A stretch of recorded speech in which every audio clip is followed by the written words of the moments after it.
puzzle design that shows up in a bunch of different levels. That's right. Apparently, there was a fight that you still hold against me that I don't remember at all.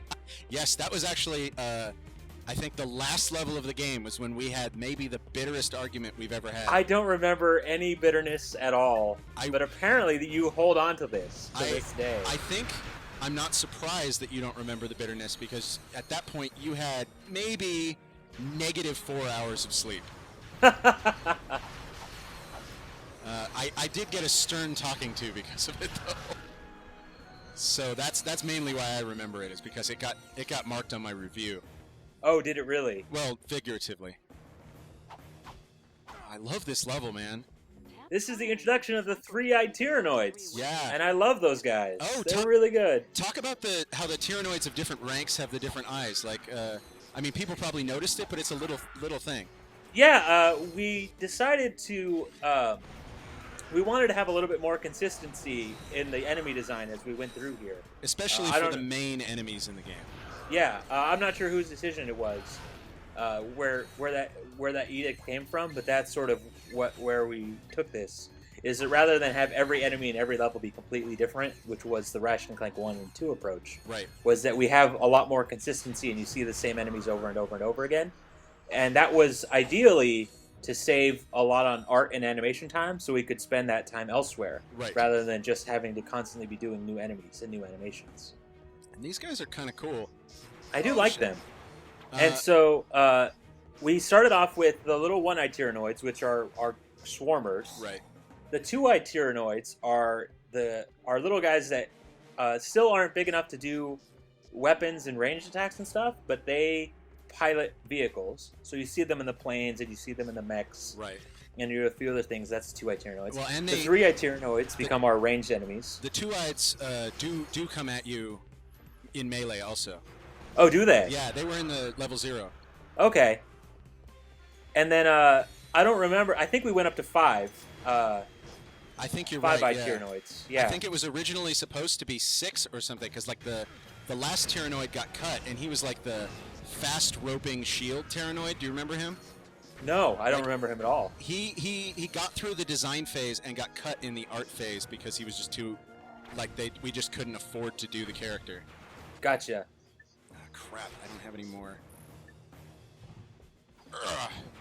Oh, look at that. That was an amazing jump. I don't think you're supposed to be able to do that.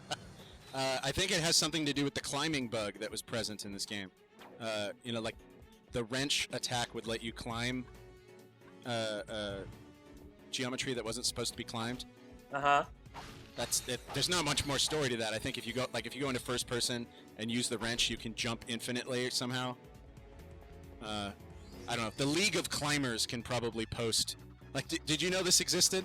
No, I didn't know. We had a subgroup on the forums called the League of Climbers who wanted us to make sure to put that bug in every future version of Ratchet and Clank so that they could climb to areas they weren't supposed to get to and,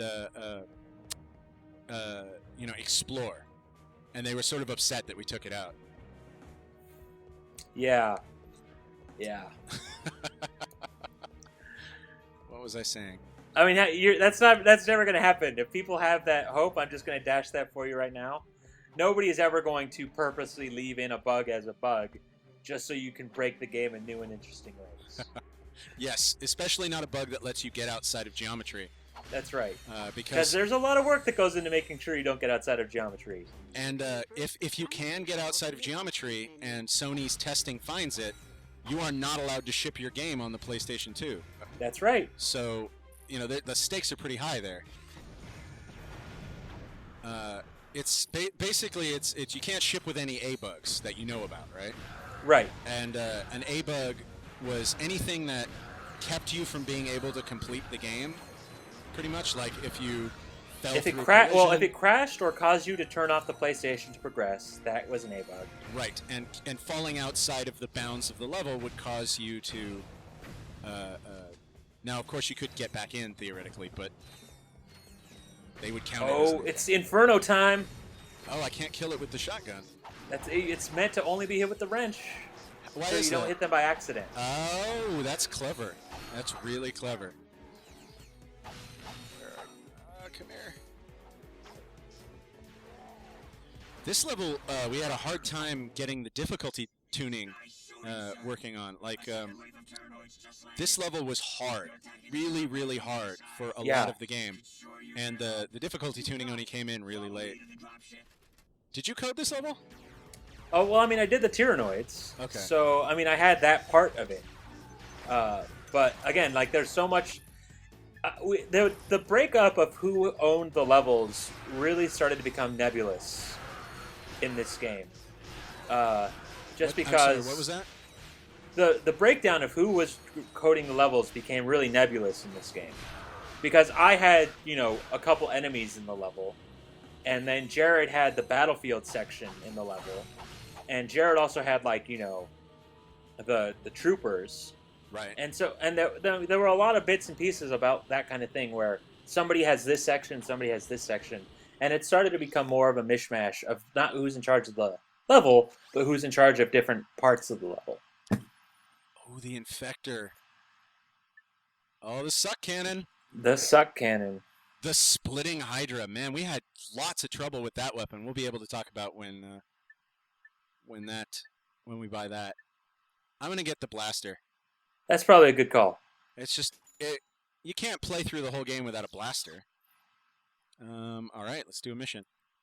What's funny about the Inferno crate that you broke a little bit earlier, that I just think is kind of funny, is that we put that second wrench on Ratchet, and we were going to give him a set of new attacks, just so it looked cooler when he was swinging around two wrenches or whatever. But the animator was like, no, we're not doing that. You're retarded. Why? Of course we're not going to be doing two-handed weapon attacks. It was funny. So I remember the animators used to say no a lot to animations that were superfluous, right? They had a ton of work to do. Yeah. They didn't have enough time for this. And then we did Resistance. And all the animators were doing on Resistance was quarter turn to the left, quarter turn to the right, half turn to the left, half turn to the right, right? Like, they were bored out of their mind. So on Tools of Destruction, when they're like, hey, can we make a dance animation for every enemy? They were like, please, can we make a dance animation? It was a real marked difference between sort of getting them to put more personality in. And it's not that they didn't want to do it on this game, it's just there was just so much to do. There was a lot to do. But you can that was the thing. I mean, the whole point of making the Tyrannoids reappear in all the levels was because they didn't have time to do a whole bunch of suite of enemy animations. Exactly. So, yeah, I mean, we had all the cutscene work, and I had all the character work, and there was so much going on. Tony, I think I'm going to need you to narrate here because I just am not going to be able to survive. That's fine. I think I'll just talk about the Plasma Whip while you concentrate on not dying. Stroke your ego, Tony. Everybody wants to see it.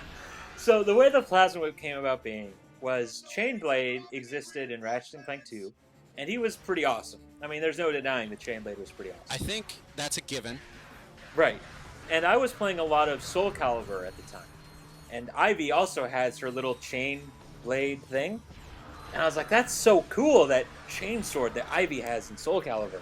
Why can't I do something like that? Like, it wasn't even like, I want to put this in the game. We were just in pre-production, and we were trying to do new and interesting things. And I was like, how do they do that? I want to do a sort of chain sword like Ivy does. I would like to think that Chainblade inspired Ivy's chainsword. That's right. Yeah, exactly. And so on the pre-production, I basically took Chainblade, and I started just playing around with his swords a little bit and trying to make a chainsword a little bit more like the one they had in Soul Calibur. And so in the Insomniac Museum, I was just, or I don't know what level, I think it was the Insomniac Museum where I was doing my tests. I was just sitting around with Chainblade and having him do his different animations and just trying to make a weapon that was on him that, reacted well to his animations and that wasn't animation driven, which that was the big goal, was to make it so the animators didn't have to animate a bunch of attacks, just he was able to swing and the weapon would swing in a way that was reasonable. And that sort of thing wasn't easy to do in this in our engine, right? I mean, the engine wasn't prohibitive to it. It's just a difficult thing to do in general. I mean, you don't see it very often. Well, nowadays, right, you've got Havoc, you've got physics. I mean, we didn't have anything like that. No, we had no physics. But, I mean, the shortcut is usually to just animate a whip. Like you look at any game with a whip, Soul Calibur included, and it's just they play their attack animation and they play an animation on the weapon that's suited for that attack. Right. Castlevania does it that way. Soul Calibur does it that way. Every game with a whip does it that way because that's how you do it. If you want it to look really, really good, that's how you do it. And this was just more of an experiment for me to do it without animation, just to see if I could do it. That was my goal. Now, that's all I wanted to do. I remember a lot of people telling you you wouldn't be able to. Did that actually happen? Yeah, I mean, I don't know if they said I wouldn't be able to because I think it was mostly that it's a difficult problem, and I'm not that smart a guy. I think that's mostly where it came from. It's another melee weapon that may not have been something we wanted. Right, exactly. Well, I mean, it wasn't meant for Ratchet. It was meant for an enemy. And I was just hoping maybe we'll make an enemy somewhere, and this will be on him, and that'll be kind of cool. That's as far as I had hoped to ever take it. Right, that maybe at some point we'll have a melee enemy, and I'll pop it on him, and that'll be kind of neat. And I mean, another reason why people thought it wouldn't work, and they were right for this one, is that they thought I wanted to make a realistic whip, and there's no way I could ever do that. Like, there's no chance in hell you're ever going to get a realistic whip without proper physics. And certainly not on a PlayStation 2. Certainly not. And so I was on it for maybe a few weeks, just trying to get this sort of chain whip up and running. And eventually I had Chainblade swinging around and doing his stuff. And I showed it to one of the designers. I think it was Brian Algeier who I showed it to. Okay. And I was like, hey, look at this thing I did. How about we get a melee enemy that can do this in the next game? And he sees Chainblade running around with it. He's like, that's impressive. If you want it to be really impressive, you'll put it on Ratchet and see how well it holds up. And I was like... So he basically called you a pussy. That's right. Double dog dared you. A lot of development in Ratchet and Clank 3 for me was based on dares and bets. I didn't realize that, but looking back, it seems to be true. Yeah.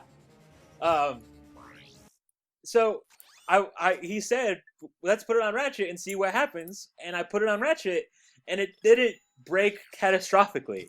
It broke a little bit, but not catastrophically. And I was like, I can fix these problems, and it can be on Ratchet. And so we put it on there, and we put it on Ratchet, and it was kind of cool. And, I mean, the final result is super hacked up, and a lot of special cases for a lot of different animations.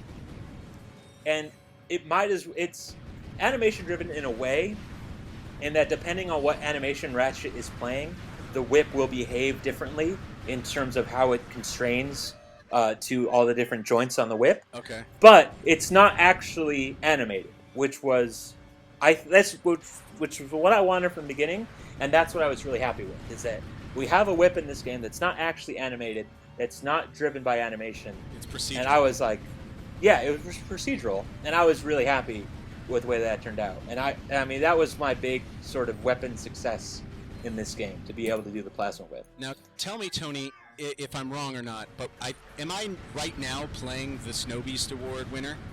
No. There's a specific element, and I don't think it's in this mission. That's the Snow Beast Award winner. But it is a turret challenge in a battlefield. It is. If I remember correctly. Just one last thing I'm going to say about the plasma whip before I move on. Go for it. A Resistance had started pre-production at this point. Oh, right. So a section of people had moved on to Resistance. Like Nathan. Like Mommy's Best Games fame. Like Eric. Eric, right. Like Max. Leslie and Peter. Right. They had all moved on, and they were working on the next-gen thing. Right, I-8. And they were writing a physics system for Resistance. Like you do. And like you do, obviously. And when they had written this physics system, they saw the plasma whip, and they were like, hey, we have actual physics. Why don't we make you an actual whip using the physics system that we used? And so we did a test to try to make a realistic whip that dragged along the ground and hit collision and wrapped around enemies and stuff like that. Oh, I kind of remember that.